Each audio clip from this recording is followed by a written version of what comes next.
Okay, so what does it look like getting married and how does it work? So basically all we have to include is about 2 minutes worth of wording in your ceremony, and you are legally married. So we have a lot of flexibility to pick and choose what elements of a traditional wedding you like and you'd like to keep, and which ones don't feel like you and you want to leave those behind. So I very much see my role as a support one. I'm here to give you options and let you know the pros and cons of all the different ways you can approach things, and then we can just pick and choose what's the best combination for the 2 of you so that you can stand up there feeling really relaxed and proud of how we're representing your life. So that looks different for everybody. Some people love the how they met story and it's a really significant part of your life together. Other people see it as a bit of a wedding cliche, in which case we would avoid it entirely because, you know, as we've said before, everyone's reacting to how you interact with the space. So if you've got a stiffness to you, that's going to impact the way everyone interacts with us. So it's very much about talking you through options so you feel as informed and as in control as possible of what we're creating. You have that ownership.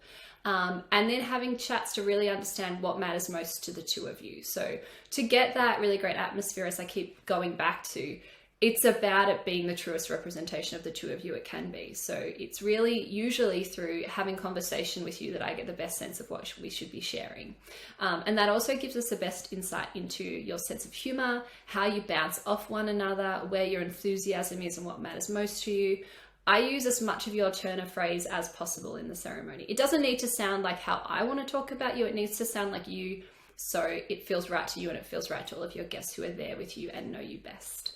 So, you know, that looks different for each couple. Like I said, some people love the how they met story or they want to share how they got engaged. Other people getting married is much more, you know, complex, and it's, you know, they haven't done the traditional elements, and for them it might be more about what they've overcome and what they've created together, and the fact that they're complete opposites but it still really works, or you know, it's not necessarily about marriage, this is just a celebration of their love for one another. So it's about understanding how you want to best represent your life together, and then just reflecting that back at the 2 of you and everyone who knows you best. So yeah, like I said, as much of your turn of phrase as possible, and that's why everyone's ceremony is so different, because, you know, you might be super banter filled and that's your dynamic. And then other people are really deep and reflective and they share a lot of emotion, and they're entirely different audiences on the day, and also the people who know you best. And, you know, if you're a banter cheeky person and I'm going all deep and reflective, it doesn't make sense for a couple, and that's when we get that really awful separation. So it's very much just talking you through options and building what's going to make the most sense for the 2 of you on the day.